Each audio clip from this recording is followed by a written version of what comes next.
new cruiser and beyond. I'm your host, Leslie. And I'm Rick. Yeah, we're excited to just continue on with the Booking to Disembarking series. Today is episode 3. We're going to be covering departure port.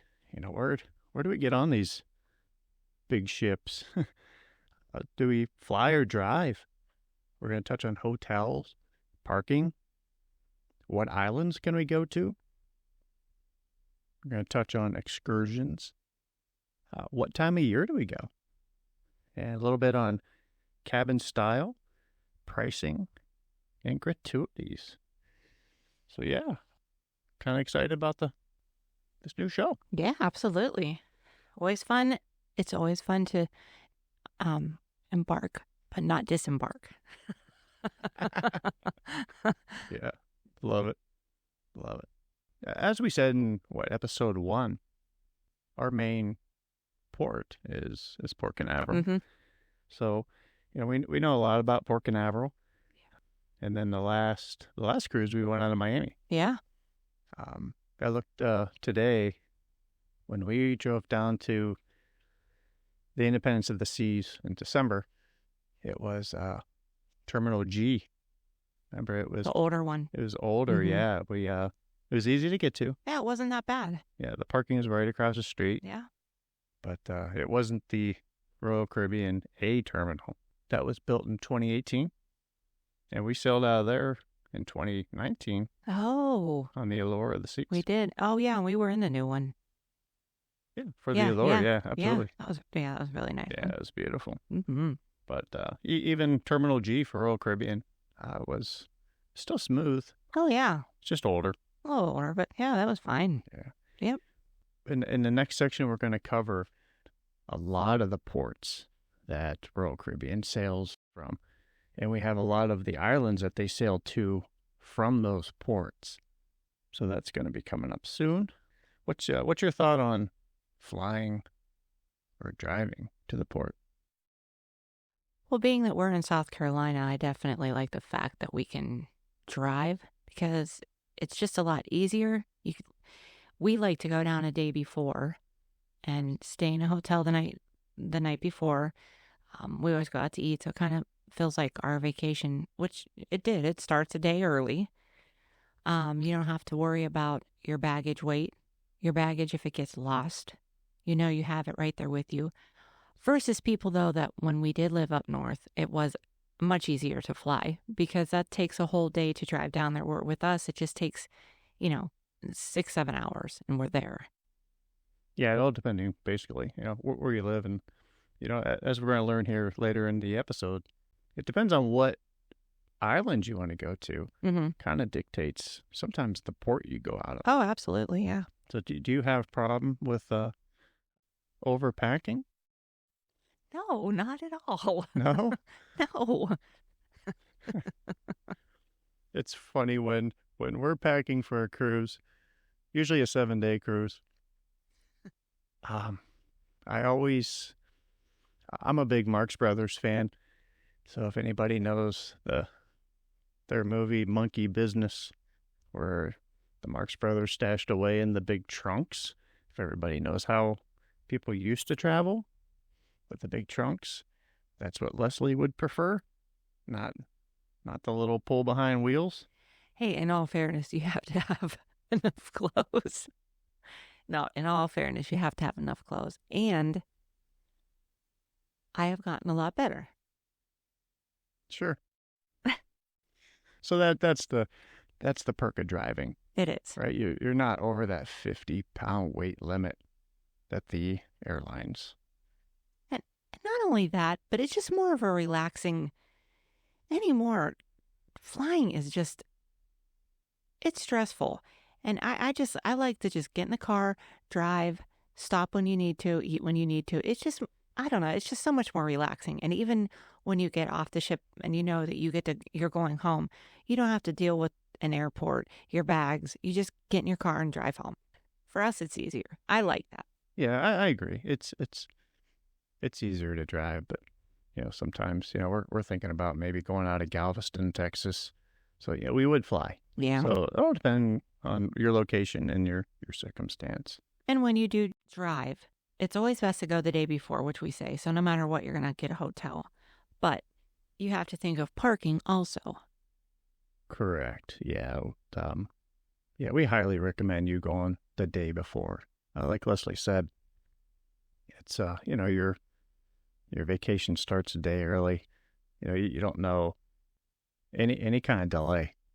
You could really miss the ship if it's airline delay, weather, Bad accident. yeah, car issues, Yeah. traffic jam, anything. Right. Yep. So, yeah, just If you can, it is Yeah. a lot easier. yeah, might as well start the cruise a day early, right? Absolutely. So, what about hotels? What do you think? I don't know. I think some of the hotels down there do have the parking in there where you can already have it included. Not many, but you can stay like for the week and they let you, but you pay and they'll take you over. But what we ran into is a lot of hotels don't offer. It's definitely not free parking anymore. No, it's not free. But when we went down, what was it, the Wonder of the Seas? We had a hotel booked. Mm-hmm. Yeah, we booked the hotel a couple months in advance. And like 3 weeks before we went, they changed their policy. Yeah, but they did. They said that they had parking, which they didn't. They were getting ready to renovate. So we found out the day before, so we had to like struggle to find a place, but we found a really good parking place, which we really liked. So yeah, from going from hotel to parking, when we go down to Port Canaveral, we park at Parking Cruise, and it's just it's right before the ports. It's really the easy button. You just drive there. The next I think they open the gates at like 10:30. Yeah, roughly 10:30 in the morning. Yeah, and it's you just park it and they shuttle you, straight to the port. It's super super easy.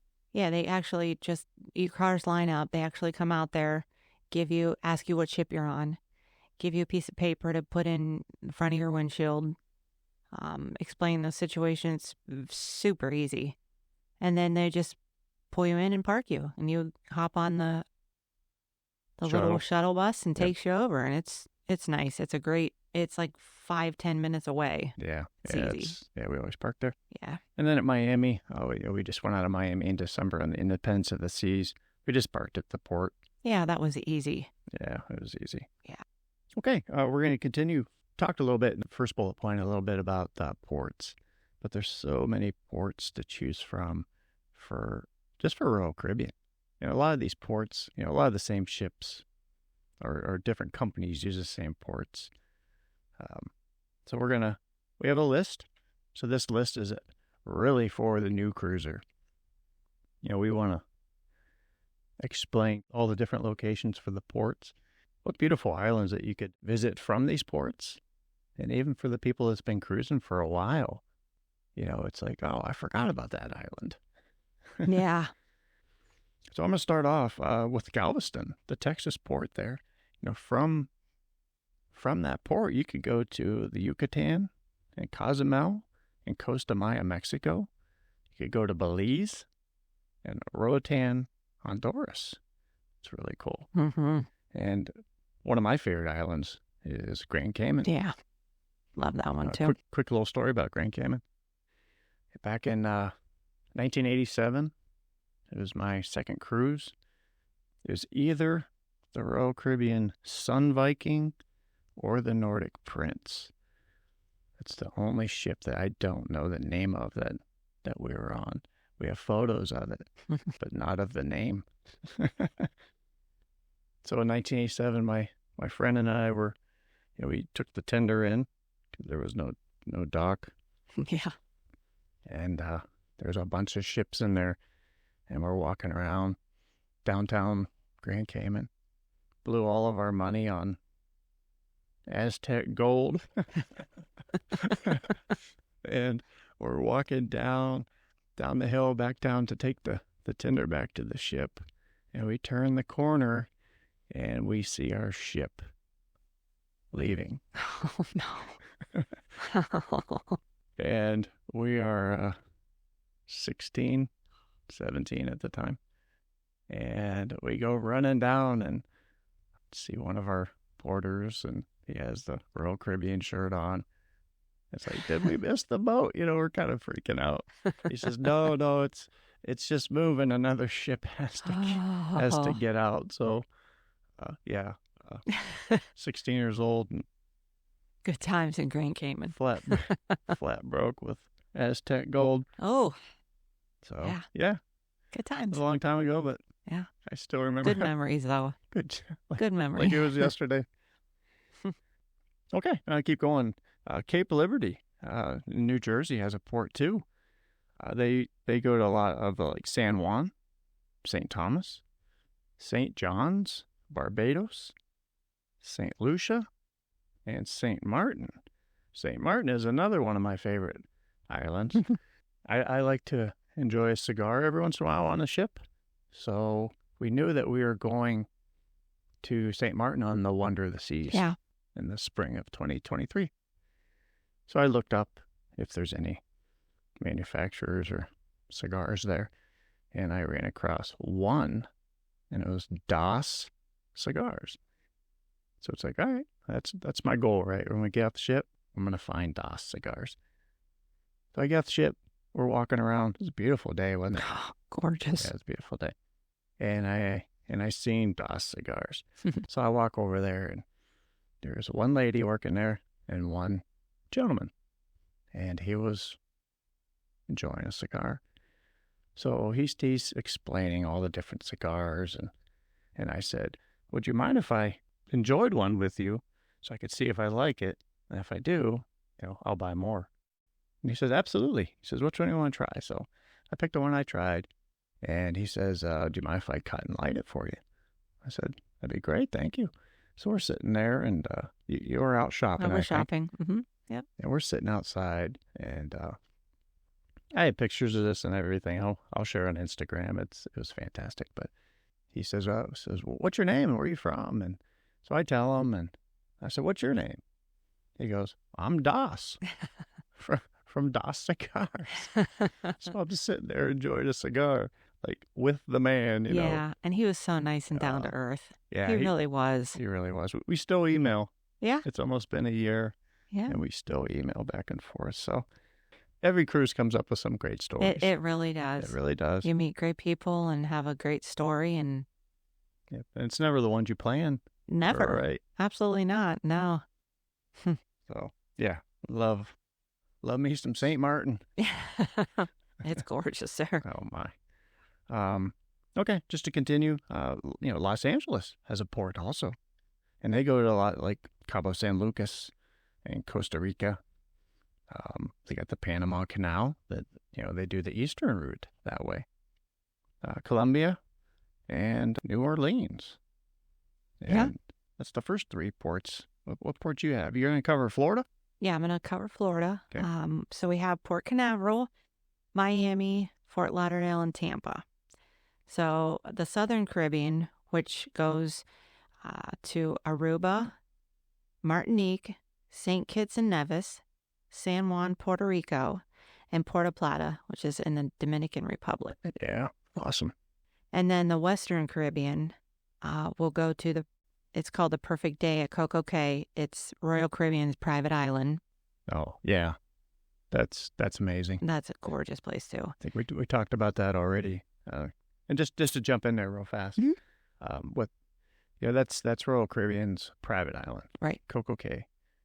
Most cruise lines do have their own private islands. Mm-hmm. So, like Norwegian, NCL, their private island is called Great Stirrup Cay. That's also in the Bahamas. And it's right next to Coco Cay. Mm-hmm. Carnival, they have Half Moon Cay, which is in the Bahamas. MSC has Ocean Cay. And Princess has Princess Cay. And Disney has Castaway Cay. Don't you love how they make it all K at the end? C-A-Y. Yeah. I love that. Yeah. That's really interesting. Okay, so then we have the Eastern Caribbean, which you can go to St. Thomas, St. Kitts and Nevis, San Juan, Puerto Rico again, and Labadee, Haiti. Yep. And then we have the New Orleans port, which is the Western Caribbean islands that I had said in the previous list above. Yeah, and we're actually going out of there Yeah, for the first time. October. In October, Yeah. And what is that, on the Brilliance of the Brilliance Seas? of the Seas, yeah. Yes, we're looking forward to that and kind of adding a new port to our knowledge. Yeah, can talk about that one now. And then, then there's the Panama Canal. We mentioned from the Los Angeles port that you could do the eastern route, and then you can actually do the western route too. And those appear to be like 14, 15, 16 days. I don't think are they all that long though? It's everything from the Royal Caribbean site. Yeah, we've never done the Panama Canal. No, never done the Panama Canal. Maybe sometime. Yeah, absolutely. I know my parents have, and they liked it. So, all right, a couple more ports. There's a lot of ports. Yeah. We're going to be touching, like Baltimore, Boston, and Cape Liberty, New Jersey. They do a lot of the Bahamas from those ports, and they do the Southern Caribbean that Leslie already mentioned. Mm-hmm. The stuff I'm interested in is like Portland, Maine, St. John, and Halifax, Nova Scotia. I think like a fall cruise would be just amazing. A little chilly, but beautiful. Yeah. Beautiful. Absolutely beautiful. So then to cover the West Coast a little bit more, Vancouver, Seattle, and Seward, Alaska. They do all the Sitka and the Tracy Arm Fjord, and Juneau, and Skagway, and Ketchikan, and Vancouver. Yeah, that's just different cruising out there. We talked to a lot of people that cruise, and it always seems everybody's favorite cruise is Alaska. It does. I know. It really does. We're going to have to try it. So yeah, that covers, a lot of the ports, a lot of the beautiful islands that you could visit. So yeah, excursion wise, we've done some excursions. We're never really big. We were young parents, so yeah, we never did too many excursions. We mostly did with Tyler, though, when he wanted to do a few things like that. Children aren't real interested in, but some of them. Yeah, no, So here's some that we did. When our son was 5, him and I we were in Jamaica, so him and I did a glass bottom boat. That was really interesting, right? It's a different world under the sea. And then years ago, we did Dunn's River Falls in Jamaica, and that was amazing. It's still pretty popular. All I remember is the water was freezing cold. You're in Jamaica, right? You're in the Caribbean. It was so cold. Wow. And then in 2019, when we did the Allure of the Seas, our son was 18, 19. So him and I did zip lining in Roatan, Honduras. That was amazing. I was so nervous for months. And I'm so glad that we did it. I would do it again. Yeah. Great pictures, too. Great pictures. We're ziplining through the rainforest. So I think we did like 13, 14 different runs through like point A to point B, point A to point B. It just kept going. Some of them, it was raining, and you're just kind of flying through the air. Funny story there. I finally built up enough courage because I'm not big on heights. And we go there and we take a very interesting bus ride to the top. I was okay with it. It's like, okay, I'm just going to be sitting there. I could hold on in front of me. You know what I mean? I was really like coaching. Psyching yourself up. Yeah, coaching myself. So the whole group was there, and they gave us the orientation. And they said, okay, that's the end of orientation. He says, I got good news and I got bad news. He goes, the bad news is the first run that we're going to do is the highest and the longest and it is in the Superman position where you're laying on your belly. It's like, oh no. So they sent, there's 2 runs. So they sent Tyler and I together. And my only comfort was looking to my right, staring at my son as we're flying along the treetops in Roatan, Honduras. So Glad you did it. Glad you did it. I stayed on the ship and probably had a drink or 2. oh, brother. Said a prayer.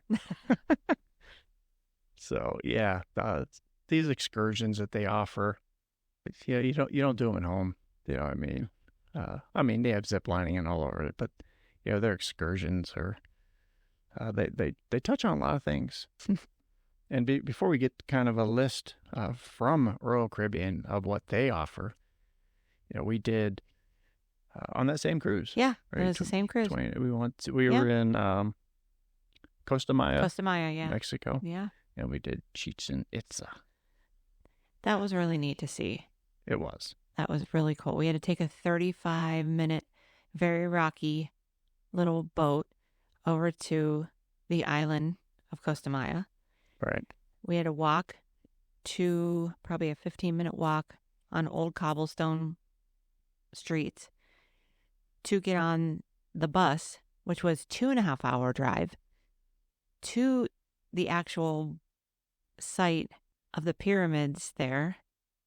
It was a long day, but it was definitely well worth it to just see the old writings and the old symbols that they drew on. It was very interesting. You're not there very long, but it was a very cool experience. Yeah. It was a lot of traveling and transportation in 8 hours. Yeah.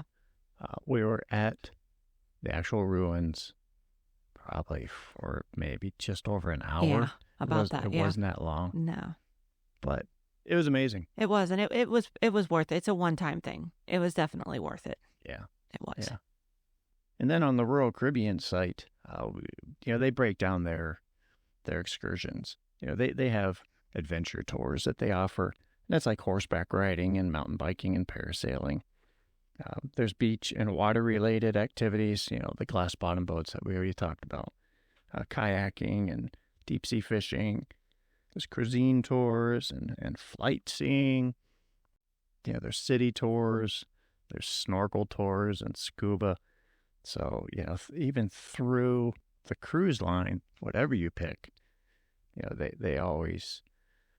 To me, I think that's kind of a safe bet. It is. I think so too. To go through the cruise line to book your excursions. Because you hear a lot of even when we didn't get to go on the Coco Cay Island, you heard him say, come down to the desk and we'll refund, whatever we have helped you book, we will refund everything for you. So I think it is a safer bet, because if not, you have to go home and then try to deal with trying to get your money back from other companies that have outsourced it. So yeah, because sometimes you don't go to all the islands that you're scheduled for. Right. It's could be weather, whatever. Yeah, you might be able to save some money.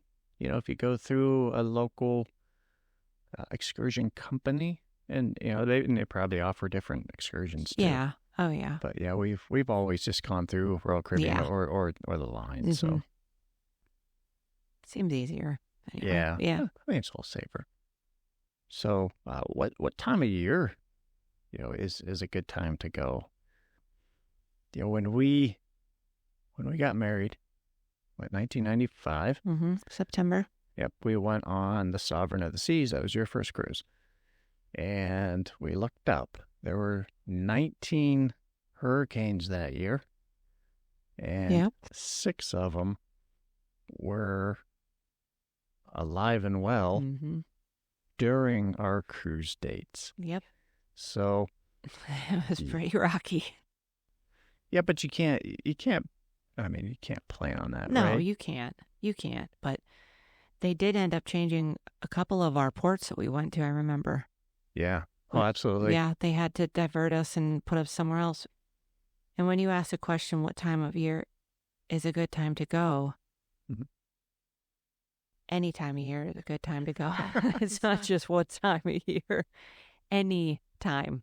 Yeah, but there's things to take I consideration, know. right? It's the hurricane season. No, you're right. The kids, Yeah, school. yeah. Absolutely, yeah. Well, it's funny too because when we had some weather on the Independence of the Seas in December. Yeah, we did. First 2 days, it was like 45-mile-an-hour winds, and Yeah. we were talking to one of our waiters during lunch in the main dining room, Mm-hmm. and we were talking about the weather, and he goes, "It's a big ocean out there." He says, "The captain will find nice weather." So I thought that was fantastic. Okay, moving forward, we're going to go to the cabin style pricing and gratuities. Mm-hmm. On the Royal Caribbean site, they just kind of read the different rooms that are available on these ships. There's interior staterooms. My first couple cruises, we were in an interior stateroom. And all I remember, it was very dark. You slept so well. Yeah, because there's no windows. You don't know if it's day or night out. You're right. Yeah. And then there's ocean view rooms, Mm-hmm. which is a window looking out at sea. Mm-hmm.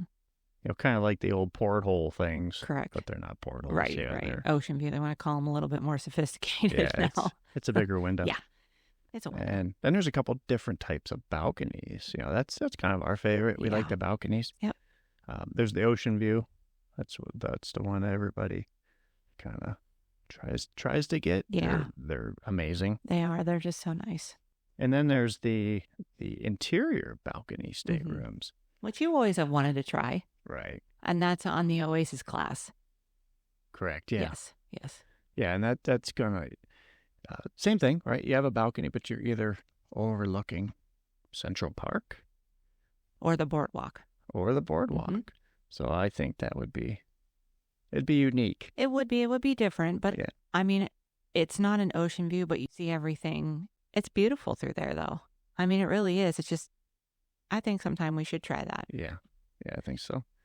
And then there's the suites. You have junior suites. You've had one junior suite. So Two. Oh, yeah. Well, one's booked. And there's grand suites and there's royal suites. Some of these suites are 2 levels. They have a piano. I mean, there's no ceiling, no. right? These rooms is you could go inside cabin and just to have fun and party, or you could go all the way up and have your own piano. Which you'd probably never want to leave your room because you'd be like, oh, this is amazing. Yeah. And a couple questions that we were asked too about, what's included in the stateroom. You do have a stateroom attendant. There's daily cleaning service. Now it's one time a day on Royal Caribbean. Mm-hmm. And I think the suites might be 2 also. Yeah, they were 2. And they do come in and ask you on the regular room if you would like morning or night cleaning and turn down. Right. Yeah, there's climate control, obvious. There's closets and storage. Plenty.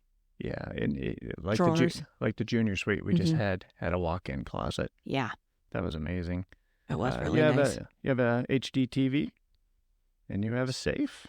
Oh, yeah. And there's usually a hair dryer available. Uh-huh. And in the lavatory, there's shampoo, there's conditioner. And body wash. And there's body wash. Yeah. Not the highest quality, but it gets you clean. Get you clean. Get you clean. So, as for pricing, pricing it's kind of all over the board. It's all over. Yeah. Yeah, and it's with cruising being so popular right now. Yeah, they don't really probably fluctuate too much. Yeah. Times a year maybe they do, but yeah, there might be cheaper months, but again, you just have to research it yourself, and we always talk about Jenn Greene, right? She's part of the channel here, and she is a fantastic travel agent. she is. All of her contact information will always be in the show notes for us. So if you want, just call Jenn Greene and at MEI Travel. Yeah, she'll she's amazing. So she'll help you out, and some of the prices that she gets us are amazing. Yeah, she's good. As for gratuities, I know gratuities comes up a lot. Gratuities is what each person pays per day. Okay, and that covers a lot of stuff, from like your dining staff, the bar and the culinary staff, room attendant, and just other hotel service teams. I jump back and forth between a lot of the different cruise lines, and it's roughly about $14.50 to $20 per day per person. Mm-hmm. So, like when you're planning your cruise, you have to factor that in. Mm-hmm. Because when we do Royal Caribbean, it's $18 a day, so each. Right. So you have to factor in $36 a day that goes on your daily bill. Or you can prepay it before, if you'd rather. Yeah. That's another way to do it too. Yeah, during your booking, you could prepay gratuities if you'd like. But it's well worth it, because you get really good service.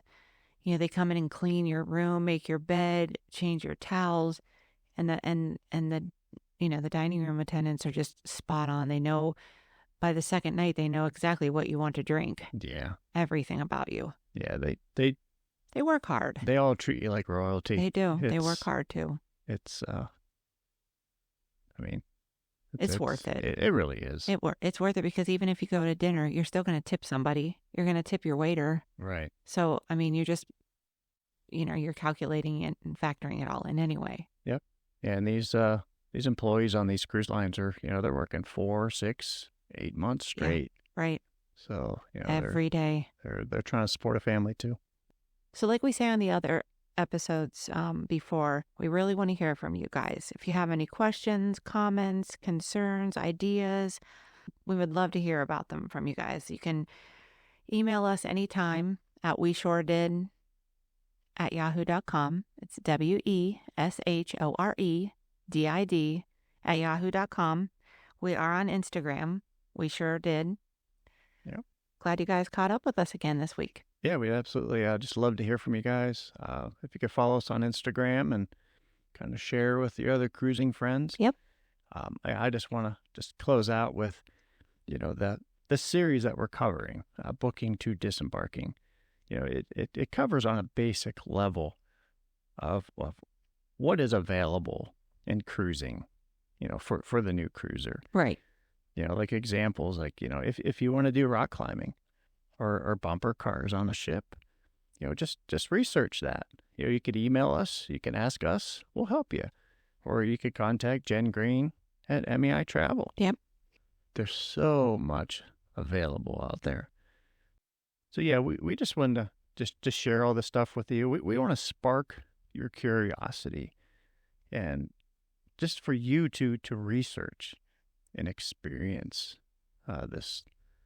this love of cruising that so many people have. So looking forward to seeing everybody out on the ocean. So thanks for hanging out with us, and we'll catch you next time.